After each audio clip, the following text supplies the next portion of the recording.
and we don't have to like solve anything when we did like regular functions where you change the x and the y, then you move stuff around. We don't have to do all of that. It's pretty simple.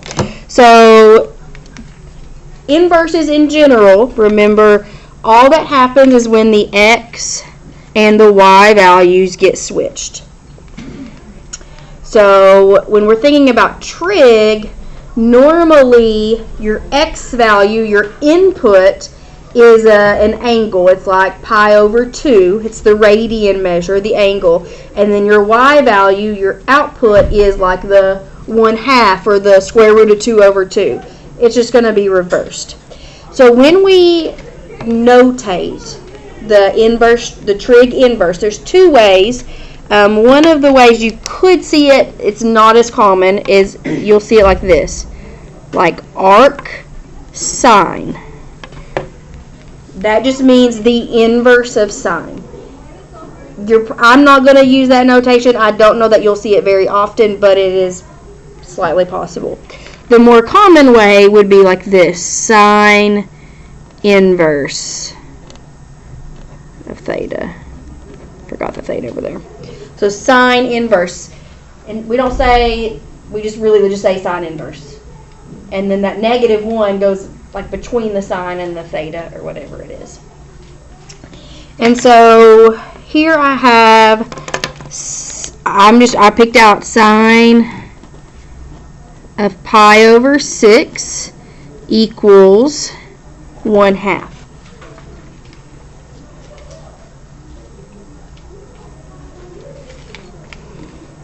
And if I want to like take the inverse, I'm literally going to write sine inverse on both sides.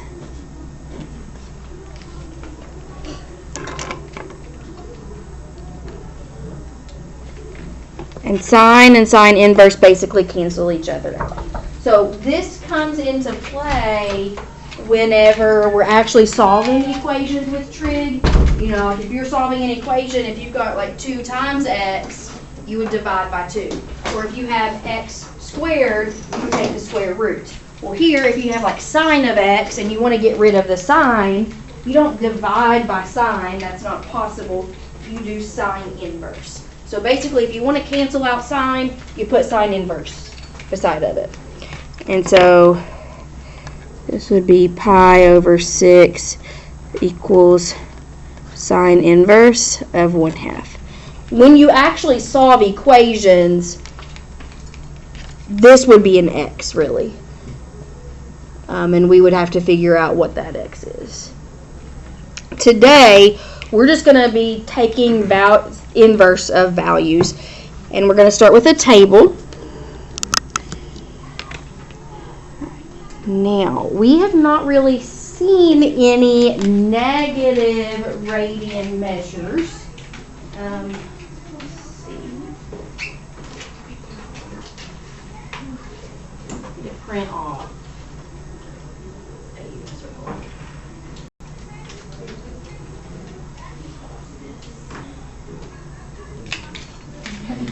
Alright, so if you have the angle pi over 6, it goes like to the left counterclockwise that much.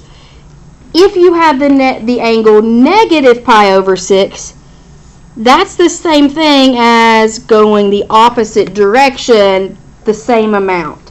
So, or if you take 2 pi and you subtract pi over 6, that's the same thing as having 11 pi over 6.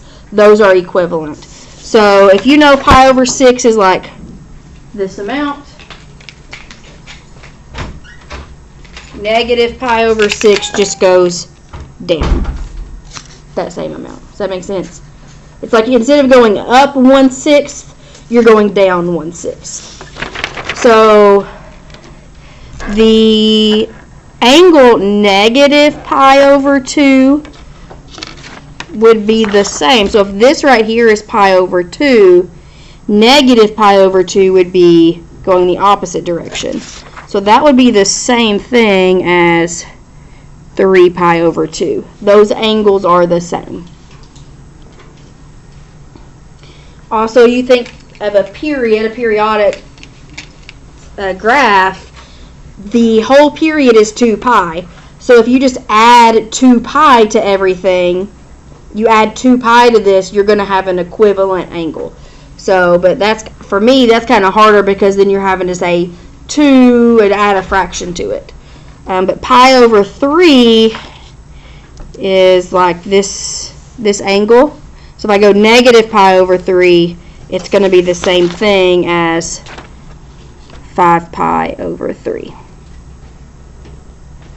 And then negative pi over 4 would be the same as what angle? 7 pi over 4. And then negative pi over 6 would be the same as 11 pi over 6. And so this table is asking for the sine of each of those. So sine is the x or y. Sine is the y.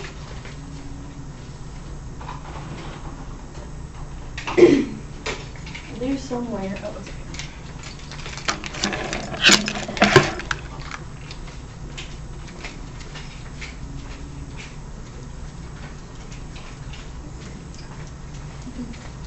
so sine of 3 pi over 2 is what? Look at your unit circle. Negative 1. Sine of 5 pi over 3. Negative 3 over 10. Yep, and then just keep going. This table goes around the unit circle. So 7 pi over 4, that would be negative square root of 2 over 2. Negative 1/2. 0. 1/2. Square root of 2 over 2. Square root of 3 over 2, and 1.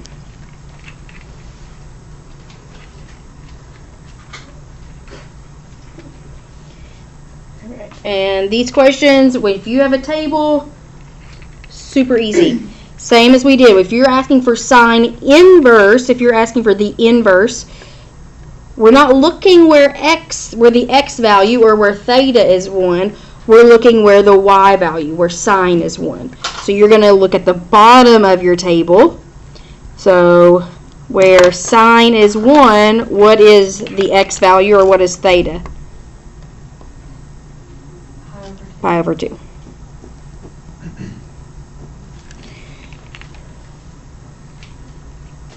So when we get to solving equations in the next lesson, you may have to, like your final answer, you may have to figure out, okay, well, what is sine inverse of 1? And you would get that by looking at your unit circle.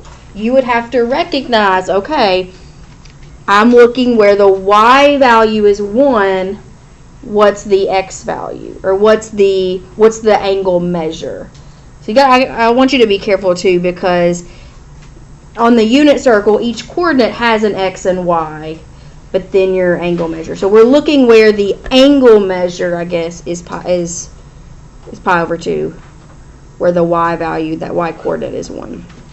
So if we're looking where the y coordinate is 1/2, what is that angle measure?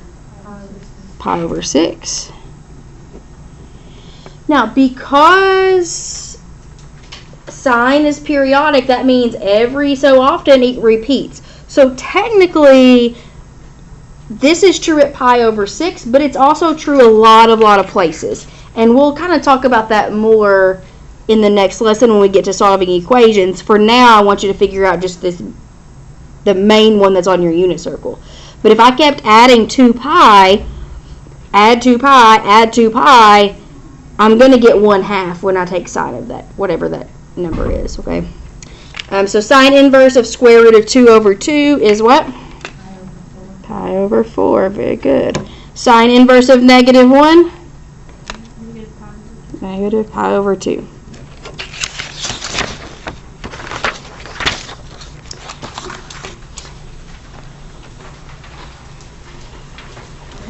Cosine is also really easy. Go around and fill out cosine. Notice this one is starting, the table is starting at 0 and going to pi. I didn't put any negative radian measures on there.